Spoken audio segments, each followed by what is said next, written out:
Welcome to NSTA Web Seminars, where you can find live interactive learning at your desktop. Today's seminar is titled Using Federal Relief Funding to Support Science Education. Our presenters are Linda Cook, Michael Hines, and Tricia Shelton. My name is Michelle Phillips, and I'll be moderating today's program. Don Boonstra is online with us to provide technical support. And now I'm going to read the NSTA virtual program norms. The National Science Teaching Association strongly supports diversity, equity, and inclusion in the classroom and in all of our programs. We are committed to providing a welcoming, safe, productive, harassment-free environment for all participants of our events and programs, regardless of their gender, gender identity, sexual orientation, ability, ethnicity, race, color, age, marital status, veteran status, socioeconomic status, or religion.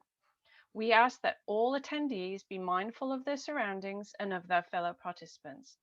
All participants are expected to exercise consideration and respect in their speech and actions and to refrain from demeaning, discriminatory, or harassing behavior and speech.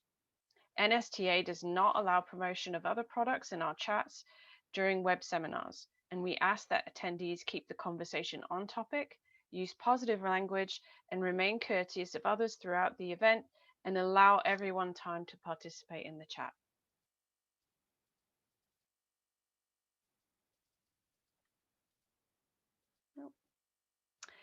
Now I'd like to introduce the presenters. Dr. Linda Cook is the current president of the National Science Education Leadership Association. She holds a PhD in curriculum and instruction, a master's degree in science teaching, and a bachelor's degree in biology. Dr. Cook's 40 years as a science educator includes secondary science teaching, K-12 director of education, and adjunct professor for 2 universities. In addition to serving on the NSELA board, she is active in her state TSELA organization and volunteers as a North Texas master naturalist and has conversations about race, equity, and as a facilitator for Project Unity, bringing people together for conversations about race, equity, and social justice. Michael Hines is the current president of the Council of State Science Supervisors. In his day job, he serves as the science coordinator for the New Jersey Department of Education. His work focuses on supporting districts and science educators to provide equitable, accessible, and effective science learning opportunities for 1.4 million students. Prior to joining the NJDOA, he taught science in Texas and New Jersey. Tricia Shelton worked with Kentucky students for 22 years as a middle school and high school science teacher and teacher leader. Tricia is a 2014 NSTA Distinguished Teacher Award winner for her contributions to and demonstrated excellence in science teaching. Tricia served as an equipped trainer for Achieve and a professional learning designer and facilitator for many organizations before joining the NSTA team. At NSTA, Tricia is the Chief Learning Officer and in that capacity works to support educators and students across the country as they work to integrate contemporary research in science education into the classroom, teaching and learning. Now I'll pass over to Linda, our first presenter. So thank you, Linda. Hello and welcome everyone.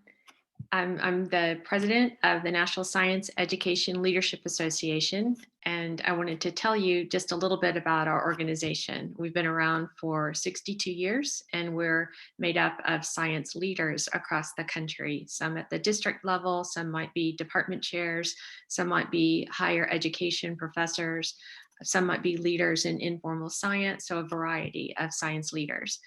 Our mission can be broken down into 3 main areas: advocate, educate, and collaborate. So we support policies and practices to improve science education for all learners.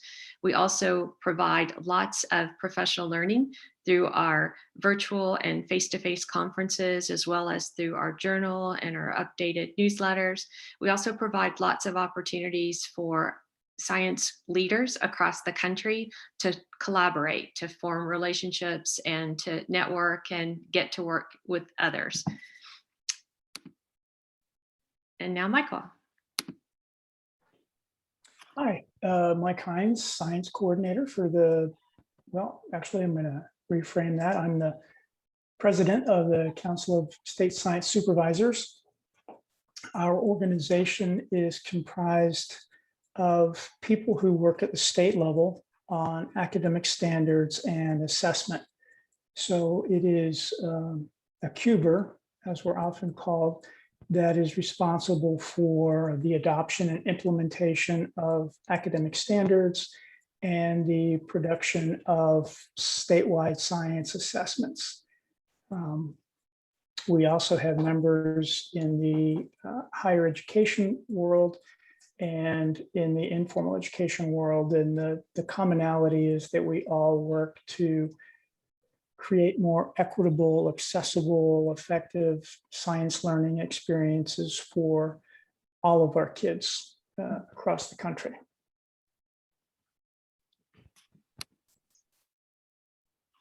So we'd like to get to know a little bit about who you are. Some of you already posted in the chat where you're from. If you haven't yet done that, please do so in the chat. Just post where you are currently right now, from where you are calling in or viewing on your computer.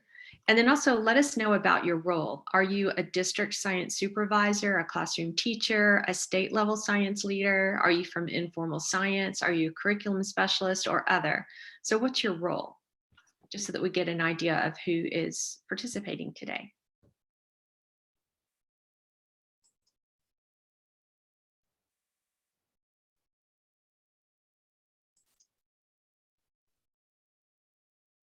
Great, I see we have lots of variety of locations as well as roles. That's amazing.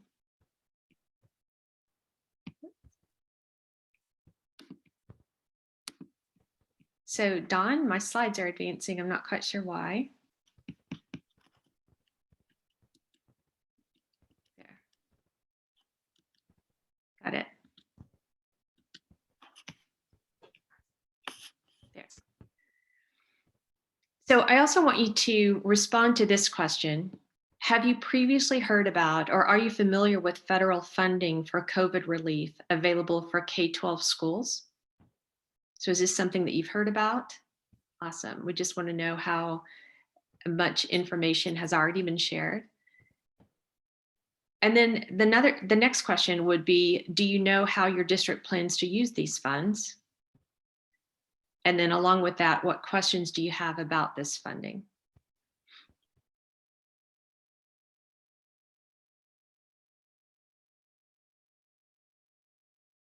And that's sort of your pre-assessment to plant the seed for what we're going to be learning about today.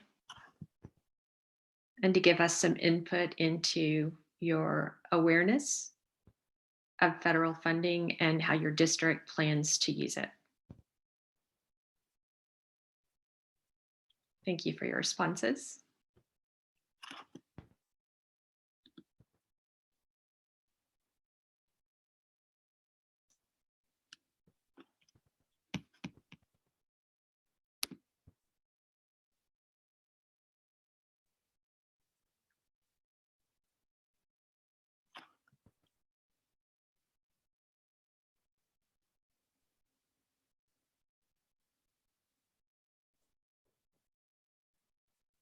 Are you ready for me to jump in, Michelle?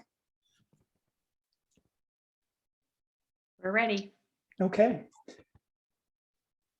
So one of the things that the Council of State Science Supervisors noticed as the federal funds were rolling out was that guidance was pretty general, and that a lot of the state plans and school district plans were being written by folks who may not have prioritized science education. So we've created some resources to help educators to think about how you can use the ESSER funds how you can use these funds to support science education specifically, and how you can use them to meet each kid's individual needs.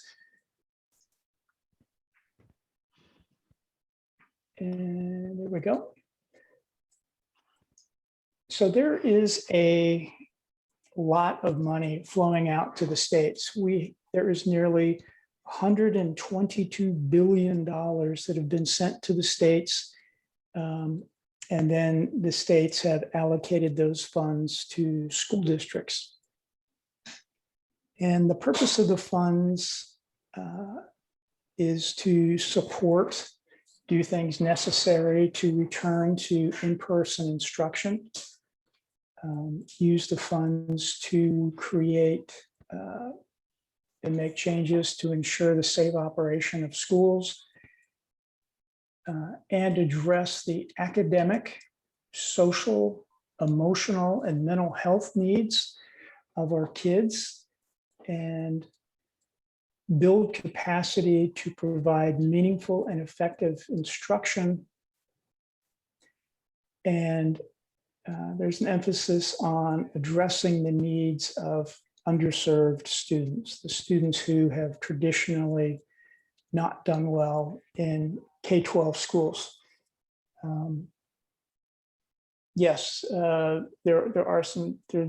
Greg Johnson asked update HVAC, and I believe that there is funding in schools to improve indoor air quality.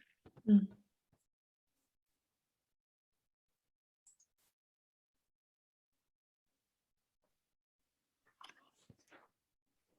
So in 2017, the US Department of Education issued a letter about how you can use federal resources for STEM education. And the purpose of the letter was to help organizations better understand how you can use federal funds to support innovative, equity-focused, pre-K through grade 12 STEM education. The NSTA has a copy of this document available on their website, on that handy dandy link. But again, this information is a little more than 4 years old, and certainly doesn't speak specifically to how we're using federal funds currently.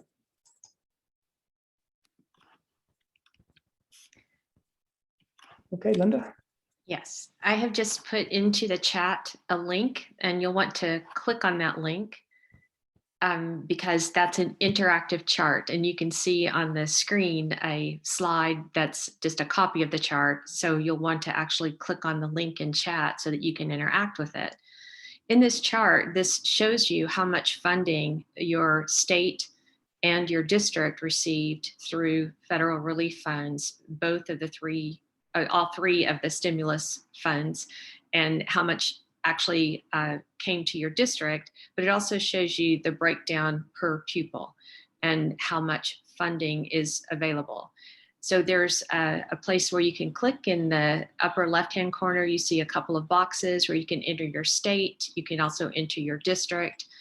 And then you can click going across the top on the ESSER 1, ESSER 2, ESSER 3 funds. And then there's also a column where ESSER 2 and 3 funds are combined because some districts are managing both of those funds at the same time.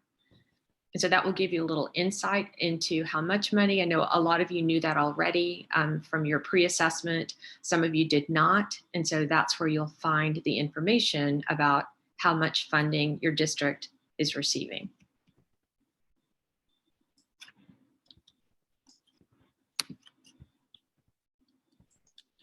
Dawn, can you advance this slide for me? It's not responding. Thank you.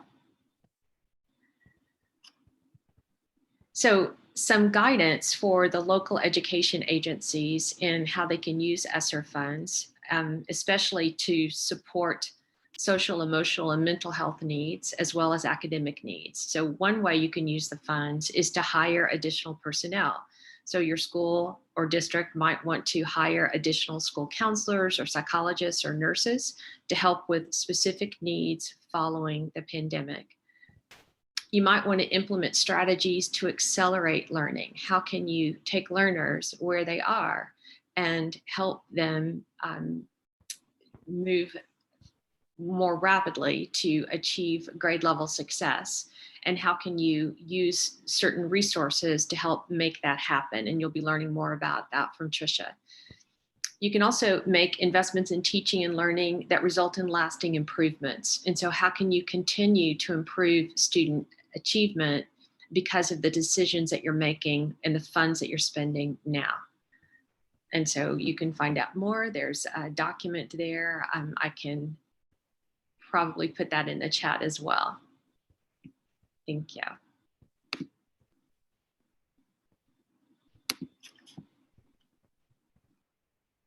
Okay, well, let's pause for a couple of questions from the audience.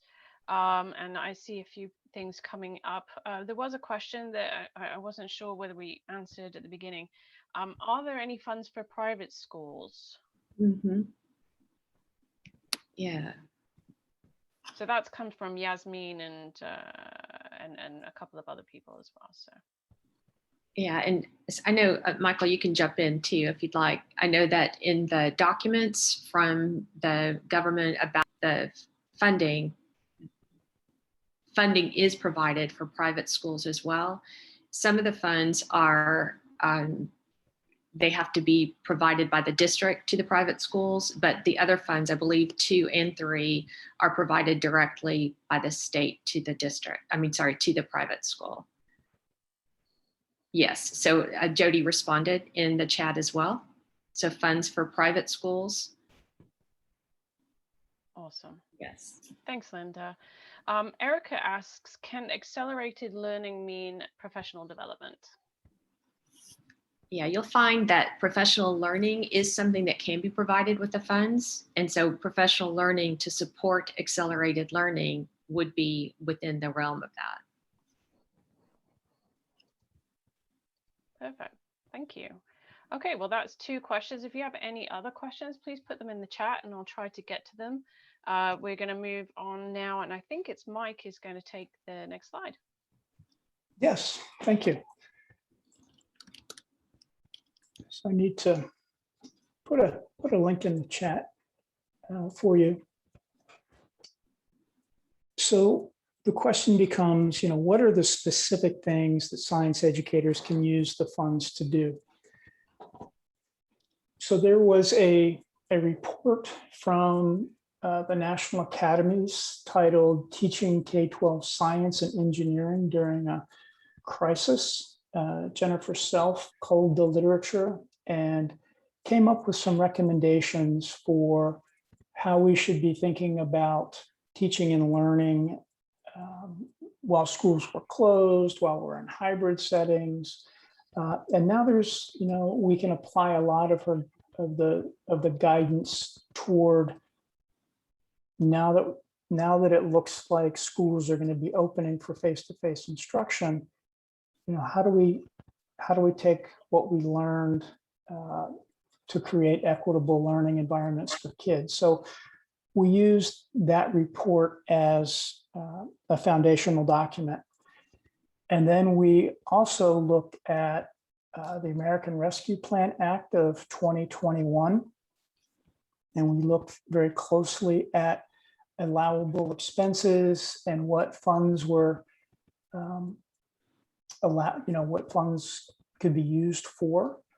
And we created some resources that will help you to think more about, or actually provide you with very specific guidance around how you can possibly use the funds. So it wasn't, our resources are not things that we made up on a whim. They're recommendations that come from the literature and the guidance from the federal government. And Don, I'm not advancing. Here we go. So this is part of the table of contents for the book. And one of the things that we decided was to develop our resources based on the recommendations. So what are the foundational principles for teaching science during COVID?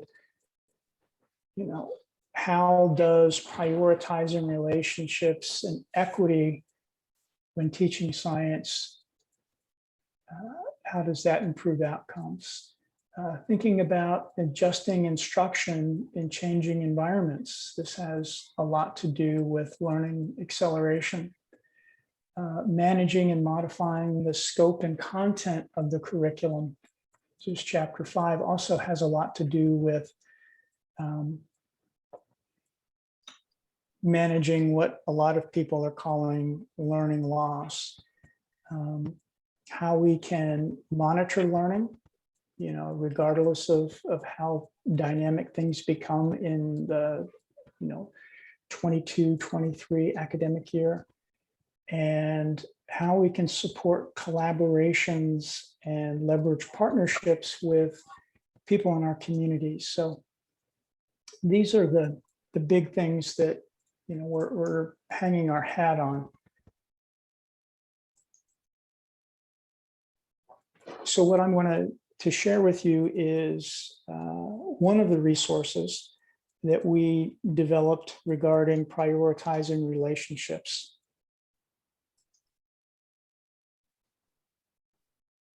So there's a couple of guiding questions that were used and that we use when thinking about relationships and equity.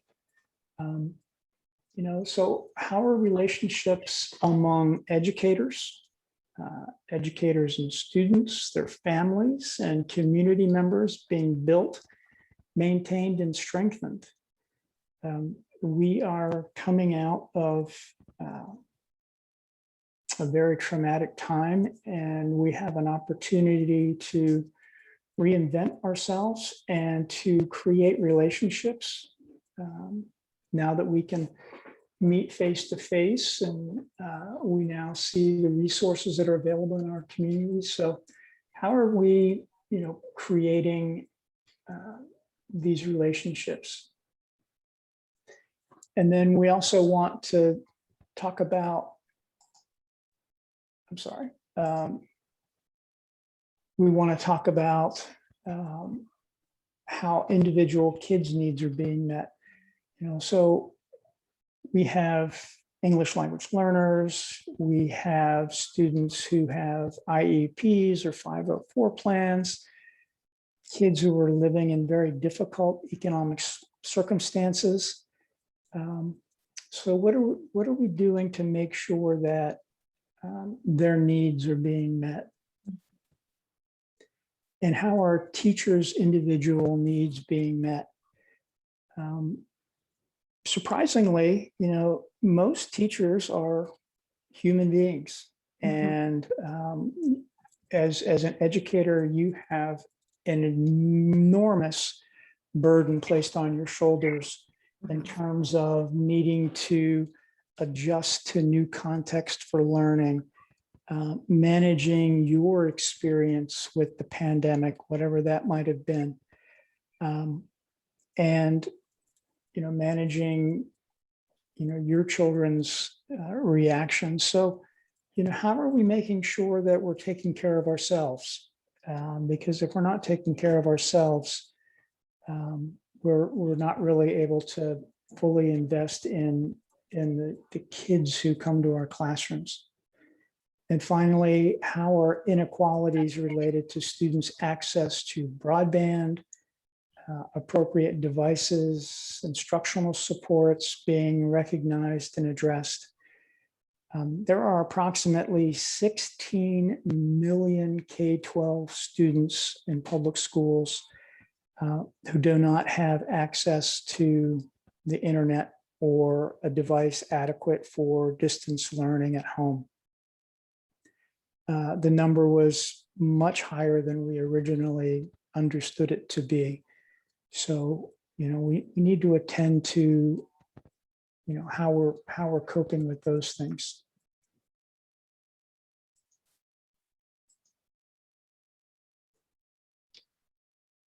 So this is what my colleagues did.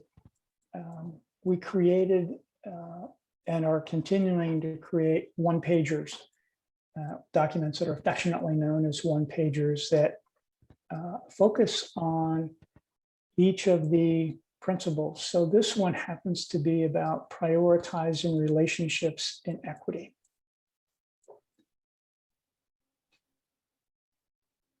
So we know that teachers are busy. We know that you have your hands full. So we created these, one-pagers to give you information in a very succinct way and give you additional links out if you want to learn more. So what does it mean and why is it important to prioritize relationships and equity?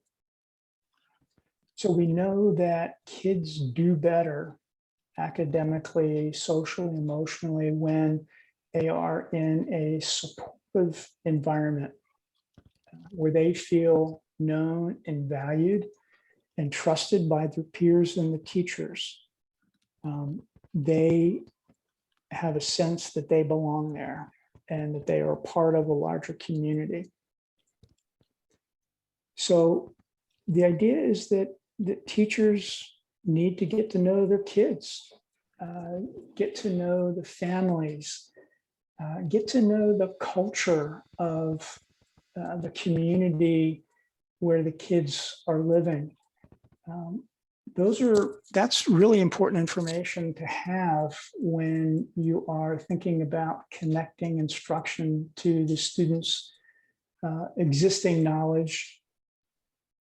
I'm sorry, my head drifted to the chat room.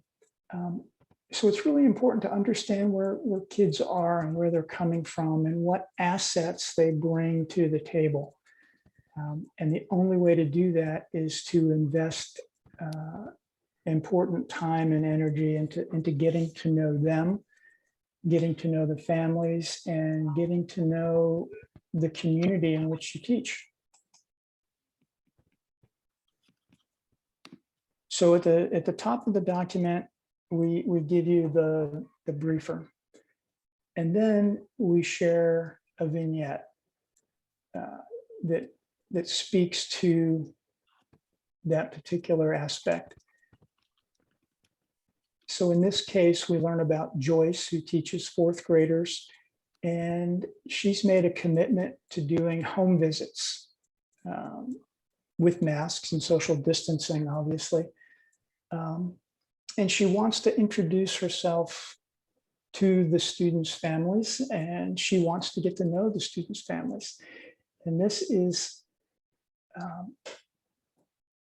a really powerful thing to do when you have a relationship with parents that is, not based on calling because there's missing homework, but it's based on them getting to know you as a human being and you getting to know them as human beings. So, making contact, bringing families in for STEM nights, inviting parents into the classroom.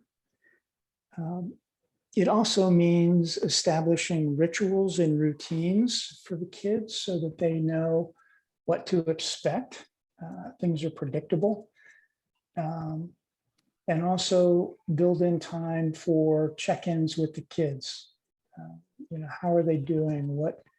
What's happening that's good in the kids' lives. So the idea is that, again, we're developing that sense of belonging.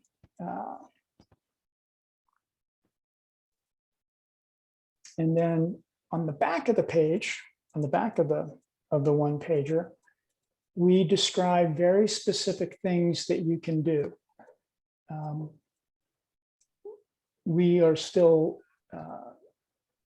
editing these documents, so they're not quite ready for prime time yet, but they will be by the end of the day or very soon. So we give you very specific examples of the kinds of things that you can do if you want to promote relationships and focus on equity. The numbers in the parentheses is shorthand for specific guidance from the federal government about allowable uses. The allowable uses in the federal documents are bulleted. So we've taken the document, the allowable uses document, and added numbers so that we can shorthand to let you know that, for example, professional learning, focusing on how educators can promote equity in science education. That's related to addressing learning loss through the implementation of evidence-based interventions. It's also providing mental health services and supports, including through the implementation of evidence-based full-service community schools and hiring counselors. So we talk about what you can use the funding for, very specifically for science education, and then we link it to the federal guidelines. So diverse representations of students in schools and in classrooms, recruit and hire diverse teachers, utilize classroom posters, trade books, and other resources to illustrate and provide examples of what people are doing, amazing things that people are doing, and that those people look like our students. You can use the funding for one-to-one devices for students to use at school and at home. You can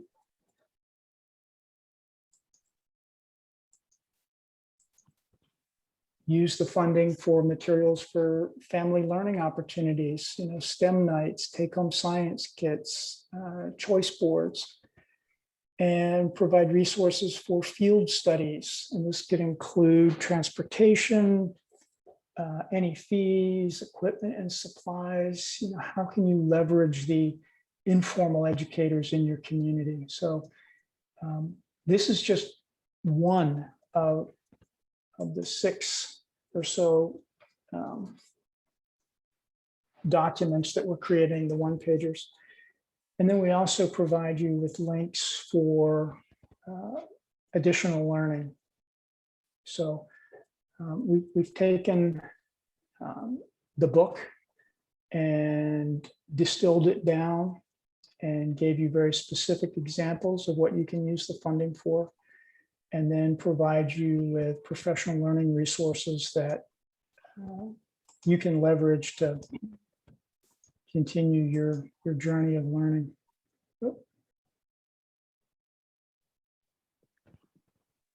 Okay, so let's pause for 2 questions. Thanks, Mike. So there is one question in the chat there, just saying where, from Karen. She says, where do we locate these one-pagers? Well, there's 2 ways to access them. One is to visit the URL that I just put in the chat. The other is to Venmo me $29.95, and I will send you this very same URL. That's where the documents will live. And we're also going to be making these documents available, hopefully through a direct NSTA link and an Insula link. Awesome, thank you. You're welcome. If there's any other questions, please put them in the chat. But I just want to add that I am taking all these resources, if they are not already in the resource collection, that we will share that link with you later. Then you'll have all the links in one place. Okay. Oh, Danny Edelstein nailed me. I had my comment in the wrong spot for the Venmo. Awesome. There is a question, it looks like a question from Dr. Linda Johnson McClinton. She says, do non-profit organizations that focus on STEM/engineering also have access to the funds? Jody, are you able to address that question?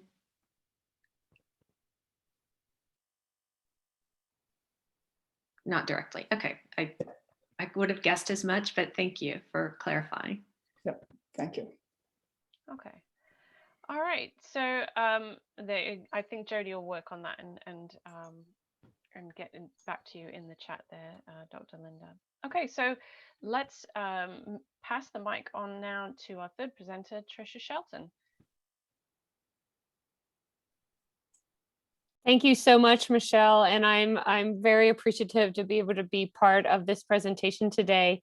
And my role is really to share some examples of what I'm hearing from districts across the country about how they're using their funds to illustrate the great pieces that Mike and Linda shared. And not that these are like, this is the way to do it, but sometimes it helps when we get to see how other people are using this funds and pulling the pieces together. So I've divided these three shares into rural districts that have, not that they have to be rural, but they're often rural, that have between 1,000 and 5,000 students, schools over 50,000 students, and then the ones that fall in between. So here's a couple of examples from our some of our schools that service between 1,000 and 5,000 students. In the first example, this particular school has been involved in curriculum-based professional learning for the last couple of years, even pre-pandemic. And so they wanted to use their funds to continue that work with a focus on equity and assets, as Mike was just describing. But they really wanted support beyond professional learning, a bundle of services that could help educators in all of the different stakeholder groups to make this happen. And so you see that they're wanting some mentoring services so they can use their on-the-ground support to address more of the long-term piece that Mike talked about, so that they have the infrastructure and the training that they can leverage with these funds that really sets them up well for their instructional coaches and helping the teachers and their principals and doing walkthroughs and guiding feedback to teachers and all of the pieces. They also wanted some virtual instructional coaching support for the enactment of the curricula that they're using. And again, some of that instructional coaching, pulling in some of the pieces of the funding to the forefront, like that focus on equity and the accelerated learning. In our second example, this particular district has a really small number of teachers that they wanted to target with science and STEM professional learning. So they were really interested in a new product that we're launching this fall called Professional Learning Units, where they are really bite-sized, zoomed in, asynchronous ways for teachers to learn continuing education credit. And with the district model of this, the district administrator can have a dashboard where they can choose certain areas of focus that are directly related to the American Rescue Plan funds, or they could provide a menu where the teachers could choose to personalize, and they could track teacher progress and even provide that feedback. So again, I'm really thinking about the needs of teachers and students through the instruction, but teachers through that personalization and having that support that goes beyond just a one day, what we would call a one-off professional learning, but more of this ecosystem of support that they need lasting beyond a 1 or 2 day professional learning. So moving on to our, which are often urban districts, not always, but often, districts greater than 50,000 students. You see this common pattern of this ongoing support in these leadership teams, and then these bundles of resources. And so this particular group bundled several resources, including book studies and topic studies that they wanted connected to specific resources. And we heard Mike talk about that earlier. And then use of the NSTA website and a private cohort space for teachers to get ongoing support, but to also share their expertise and experiences, that community focused piece that you saw a lot in the language on the slide. And then in example 2, this particular large district wanted to focus on sense making and the pieces of the report from the National Academies that Mike shared, but also pulling to the forefront equity and social justice. And so they're pulling those two things together and designing professional learning around that. Then they also wanted to be able to use some of their existing curriculum pieces. And in this case, they have FOSS kits, but they want to redesign their approach. They already have that, so they want to make use of that. But how can they add on this new focus and these new issues that have resulted from the pandemic to use the existing pieces, but to add on contemporary research and the topics addressed in this funding. And then finally, a couple of districts between 10 and 50,000, some examples here.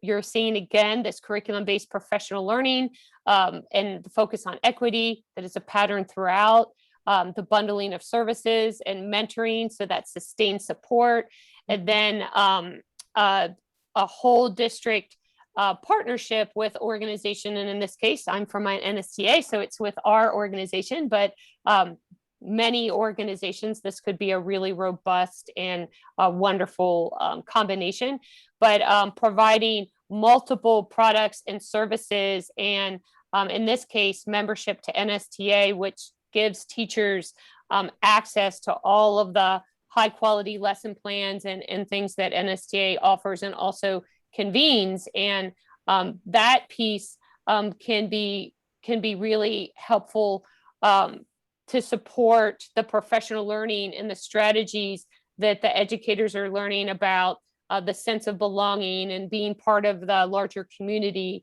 the routines and rituals that Mike referenced earlier, and especially leveraging the assets. So I will close with an example of that package that particular district purchased, and you can see some of the things in the package using things like Paige Kelly's digital probes to be able to diagnose where kids are and look at their partial conceptions as assets that can be built on is a really wonderful way to accelerate learning. And so pulling together those resources and services to do that. I've already talked about the daily do lesson plans, and part of this package is at NSTA, we are designing and convening with outside groups, just like we are in this web seminar, 24 professional learning sessions over the course of the school year that are directly targeted at the pieces called out in the American Rescue Plan, and also the development of playlist of resources that are targeting those things, some of which are listed here. And so that again is from NSTA, but also from groups that we're partnered with, like CS Cubed and Insula that you see here today.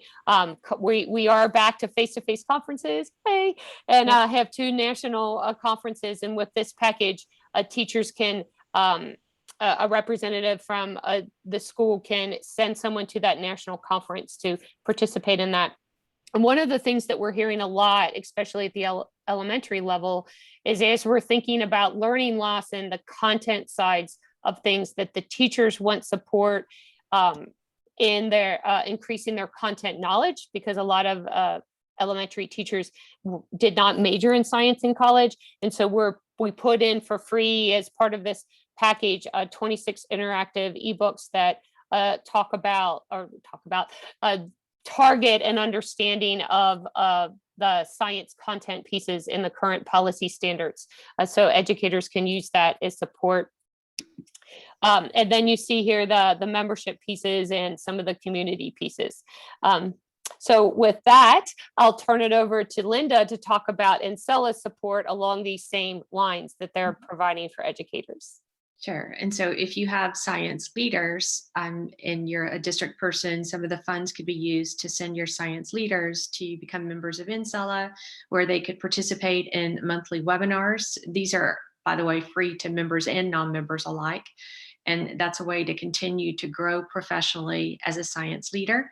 We also provide 2 in-person professional learning conferences per year. And we have a journal, the Science Educator Journal, which goes to all of our members. And then we also provide, as Tricia mentioned, sessions at NSTA conferences that are under the umbrella of Insula. So that's another way to continue to grow your science leaders.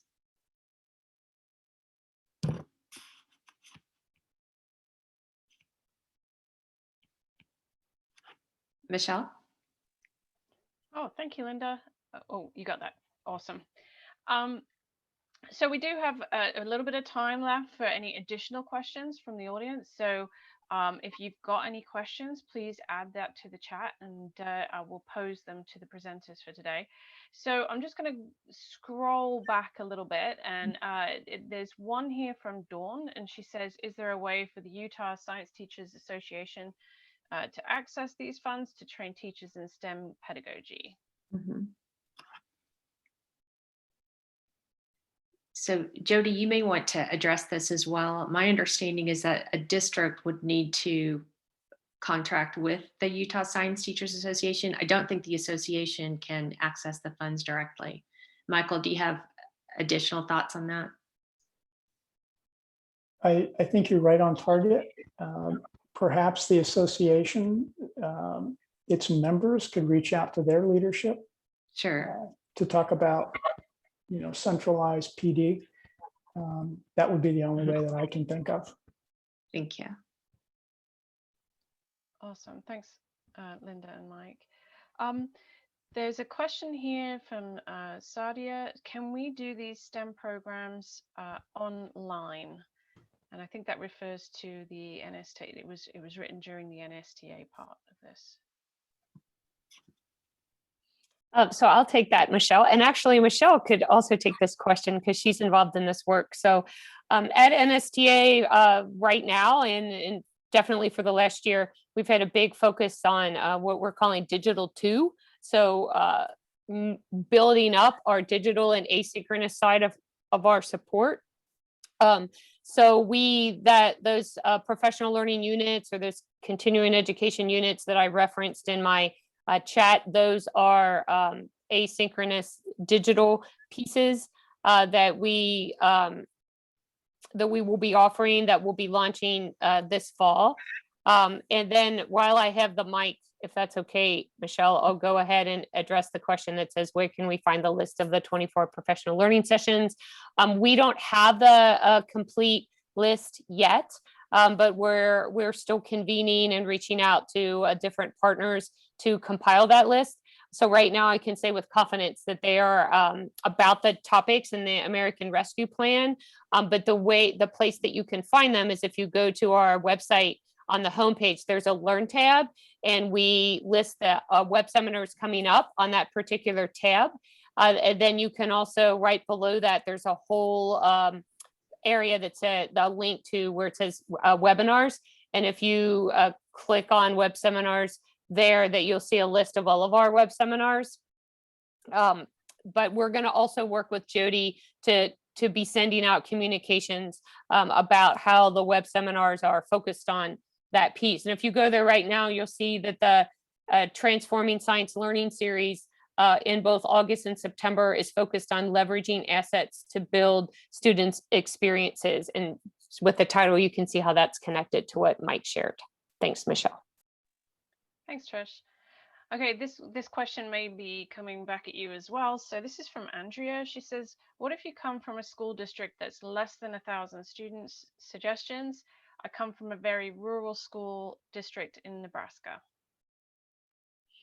That is a great question. And so it depends on the specific professional learning needs of you and your school. So just to be clear, so this is a more general answer, but that's one of the reasons that we're building these asynchronous tools, because they can be purchased individually. So the one district that I gave the example was actually right at 1,000 total students, and they only had 5 teachers that wanted to use the funds for this particular piece.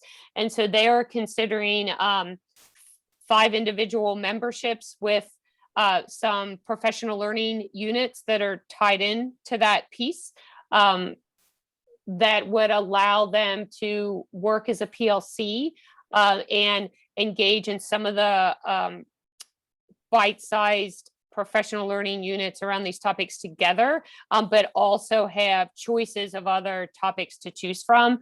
This particular district that I'm telling the story about isn't, but other districts have also purchased some mentoring services for their teacher leaders or for their teachers, which is very, they're not expensive to purchase, to guide leveraging the on the ground local school and district talent, and looking at NSTA as a partner, as a thought partner in recommending resources and help with designing professional learning that might address this particular plan, as opposed to us coming in and delivering it, which really also lessens the cost and can be a really good option for smaller schools and districts. Thanks, Trish.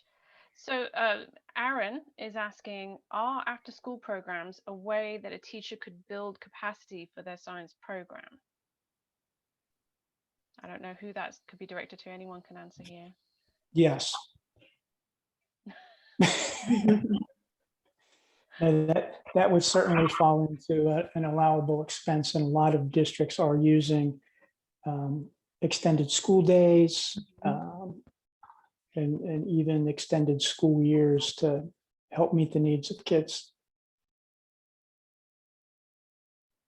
Awesome, thank you. I hope that answers your question, Aaron, there. I know there was a little other bit to it, so if it's not been answered, just please pop that into the chat. All right, if is there any other questions that is anybody just don't want to miss any? Our presenters will be sticking around for a little bit anyway, and I know they've got their eye on the chat too.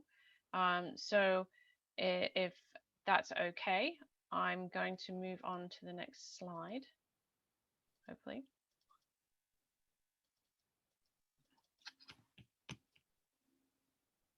There we go. Thank you.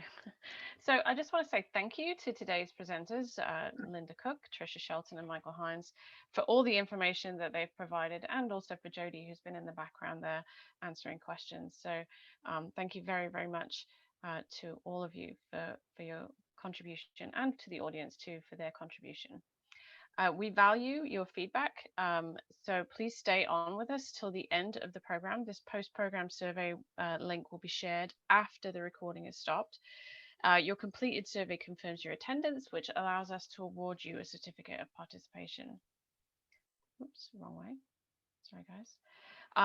I mentioned earlier that I've been collecting all the kind of links that you've had, and I've been putting them into one space so that you have them all together, and that is our collection space. And I'm going to pop the link to the collection right now in the chat. Please feel free. You can share that collection with anyone, and also pop it in your library. So this is a resource for you.